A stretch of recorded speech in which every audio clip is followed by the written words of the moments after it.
مساء الفل عليكم. اليومين دول هو الموسم بتاعه البرتقال بقى واليوسفي والموالح كلها. تعالوا النهاردة ان احنا نعمل حتة وصفة حلوة قوي هتعجبكم جدا جدا. تعالوا ناكل اليوسفي من جوه وبعد كده نحوش القشر بتاعه نحطه في الفريزر لحد ما يبقى عندنا كمية حلوة، وبعد كده ننظف بيهم البيت كله في تنظيفات العيد ونعمل اسرع واحسن سائل تنظيف ممكن تعملوه في حياتكم. اقتصادي جدا جدا، بينظف بعمق وريحته تجنن، مش هتبطلوا تعملوا. وعايزه اقول لكم النهارده مش هنشتري كيماويات من بره، لان احنا 3/4 الوصفه هنعملها منين؟ من البيت تقريبا كده. مش هنشتري ولا حاجه من الوصفه بتاعتنا. كل ده هتشوفوا معايا النهارده في الفيديو. بس لو لسه مش اشتركتوش في القناه اتمنى تدوسوا على كلمه اشتراك تحت الفيديو باللون الاحمر، وتفعلوا الجرس على كلمة الكل. ما تنسونيش بقى في لايك وشير للفيديو عشان يوصلكم كل جديد بقدمه. وبشكر كل اللي بيتابعني وبينتسب في القناة، ميرسي جدا جدا ليكم ولكومنتاتكم الحلوة. يلا نبدأ حالا. ده حوالي كده 2 كيلو من اليوسفي على كيلو من البرتقان اللي انا استخدمتهم. البرتقان ده قشر، هبتدي ان انا اقطعهم. طبعا حطاهم في الفريزر، هطلعهم من الفريزر يفكوا سنه وبعد كده هشتغل بيهم على طول في حله. وعايزه اقول لك الحله اللي هتعملي فيها الوصفه دي لو قديمه ومحروقه هترجع جديده لنج، فانت استفادي بقى. اشتغلي في حله تكون عندك مش نظيفه قوي او مثلا محروقه وكده، هتلاقيها رجعت جديده. كل كيلو هتحطي له كوبايه من الميه، بسيطه وسهله جدا جدا. وبعد كده تبداي ان انت تغليهم كويس جدا جدا لحد ما يبتدي اليوسف يستوي معاكي حلو قوي، هو والبرتقال والليمون. وبعد كده طبعا هتلاقي اغلب الميه اتبخرت، هتمسكي الميه اللي فاضله دي هتصفي بقى اليوسفي من الميه. بعد كده تمسكي الخلاط بتاعك وتبداي ان انت تفرمي اليوسفي ده مع قليل من الميه، مش كتير من الميه، ماشي؟ عشان احنا عايزين السائل ده يبقى سميك شويه. وبعد كده تبداي ان انت تحطيه بقى في بوله كبيره، وبعد كده تقلبي باقي السوائل مع بعضها. وبعد كده تبداي تجيبي مصفى وتبداي ان انت تصفيه واحده واحده. وعايزه اقول لك ده الاستخدام وده الاستخدام. لا هنرمي الالياف اللي هتطلع دي ولا هنرمي طبعا الميه اللي احنا هنشتغل بيها. الميه دي بقى اللي احنا هنعمل بيها سائل التنظيف. طب والالياف دي؟ الالياف دي تحطيها في الفريزر وتشتغلي بيها بقى تلميع للستانلس اللي عندك، للحنفيات، وتنضفي بيها زفارة الطيور، وتنضفي بيها البوتاجاز، وتاخدي منها حتة كده على السلكة وتدعي. وبعد كده تمسكي بقى صابون. انا طبعا الصابون ده عاملاه في البيت، هسيب لك اللينك بتاعه في صندوق الوصف. تمسكي بقى صابونه او 2، تبداي ان انت تبشريهم حلو جدا بالشكل ده. ممكن بواقي صابون باللي بتزيد عندك. بعد كده تبداي ان انت تدفي الميه اللي احنا عملناها دي بتاعه اليوسف، وبعد كده تبداي ان انت تدوبي فيها الصابون واحده واحده بالشكل ده لحد ما يدوب خالص. اهم حاجه المرحله دي يعني ما تسربعيش فيها، وخلي بالك طويل عشان المرحله دي هي اللي هتخلي معاكي السائل ما يفصلش. عشان في ناس كتير بتعمله وتقول لي ان هو بيفصل لانك مش بتدوبي الصابون كويس جوه سائل جوه الميه اللي احنا غاليين فيها اليوسفي وعاصرينه وضاربينه في الخلاط.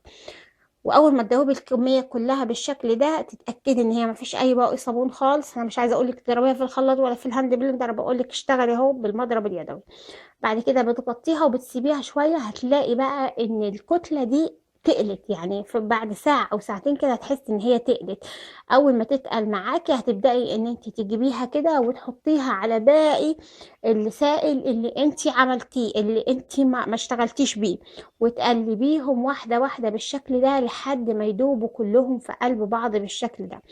دلوقتي نيجي نحط الاضافات بتاعتنا. نحط 3 معالق من ملح الليمون. ملح الليمون ده يا جماعة ليه مفعول السحر في تنظيف اي حاجة ممكن تشوفوها في حياتكم. ملح الليمون ده هو الاساس في كل التنظيفات. وبعد كده هتحطي نص كوباية من الخل عشان تخفف شوية من الرغاوي الكتير، ويبقى ايه بينظف حلو، بس الرغوة بتاعته تبقى برضو معقولة. وتبداي ان انت تقلبيهم بالشكل ده. وبعد كده تبداي ان انت تحطيهم في ازايز. طبعا في اضافة تانية، الاضافة دي مش اساسية بس هقولها لك، انك تجيبي حوالي ب5 جنيه من سائل التنظيف وتبداي ان انت تحطيهم عليهم كخميرة يعني.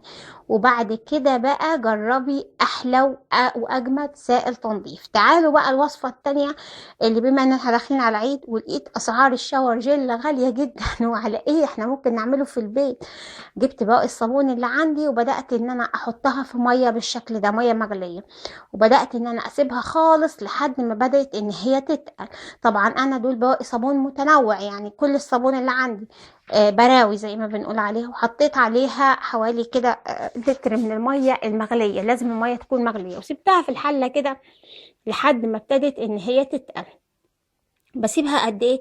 يعني اقول لكم ان انا مثلا بسيبها في حدود ساعة او ساعة ونص. بعد ساعة او ساعة ونص بيبقى شكلها بالمنظر ده، بتكون تقريبا دابت الا حاجات خفيفة جدا. تبدأي ان انت تدوبيها بالمضرب اللي عندك او باي حاجة، بحيث ان انت تخليهم خلاص يبقوا كلهم نفس الحاجة، ما يبقاش فيهم اي كتل من جوه. وبعد كده بقى تبدأي ان انت تضيفي الاضافات بتاعتك اللي هي عبارة عن ايه. اول حاجة هتضيفيها بالشكل ده، هتضيفي كوباية ربع كوباية من المية، هتدوبي عليها معلقه صغيره من النشا. طب ايه النشا ده؟ النشا ده عايزه اقول لك صديق البشره، جميل جدا جدا، بيفتح وبينظف وبيعمل سكراب حلو قوي. بصي من الاخر النشا ده تقريبا في كل وصفات التجميل، غير كده ان هو بيدي تقل حلو جدا للوصفه. بتقلبيهم كويس جدا جدا بالشكل ده، وبعدين بتحطي بقى ربع كوباية من مية الورد. مية الورد بتدي ريحة حلوة للشاور، وفي نفس الوقت بتدي نعومة ونظافة وحاجة حلوة للبشرة برضو. تيجي هنا تحطي أي نوع حاجة عندك كده تكون ريحتها حلوة، مثلا كريم بشرة، تستخدمي مثلا أي نوع كريم بشرة تحطي منه معلقة. تحطي أي شاور عندك، اي حاجه تكون عندك ريحتها بتحبيها تحطي منها حوالي معلقتين. وبعد كده بقى تجيبي اللون اللي هو هيظبط معاكي شكل الشاور، لان طبعا ده ملهوش لون، لان الصابون كان كذا حاجه، فاحنا خدنا ايه كل الالوان دي حطينا. مثلا حطيت اللون البنك ده، وطبعا دي الوان طعام اللي احنا بنستخدمها في الاكل، فمش بتعمل اي حاجه خالص ولا ليها اي تاثير خالص على الجسم.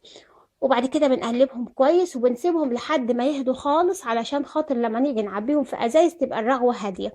عايزه اقولك يعني هتستخدمي احسن واجمل شاور جل ممكن تشتريه في حياتك.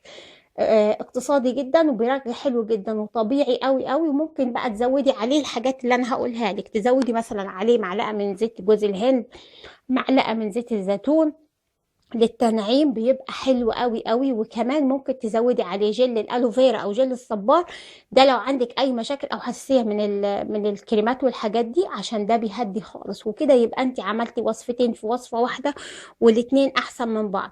عملتي من قشر اليوسفي سائل التنظيف، وعملتي من بواقي الصابون الشاور جل. يبقى انت وفرتي كتير جدا في الميزانيه بتاعتك. واستنوني في حاجات كتير ان شاء الله هعملها لكم الفتره اللي جايه، كلها توفير، وتقدري ان انت تمشي بيها بيتك وما ترميش اي حاجة من هنا ورايح، لان كل حاجة فعلا ليها استخدام. اتمنى الوصفات النهاردة تكون فادتكم وعجبتكم، وتجربوها وتقولوا لي رأيكم فيها ايه. واستنوا بقى حاجات كتير انا هنزلها لكم ان شاء الله قبل العيد لاستكمال الحلقات التنظيفات. ما تنسوش بقى لو عجبكم الفيديو تعملوا لايك واشتراك في القناة، تفعلوا جرس على كلمة الكل، وما تنسونيش في كومنت حلو يشجعني ودعوة حلوة من القلب. تحياتي ليكم، واشوفكم دايما يا رب على خير قريب.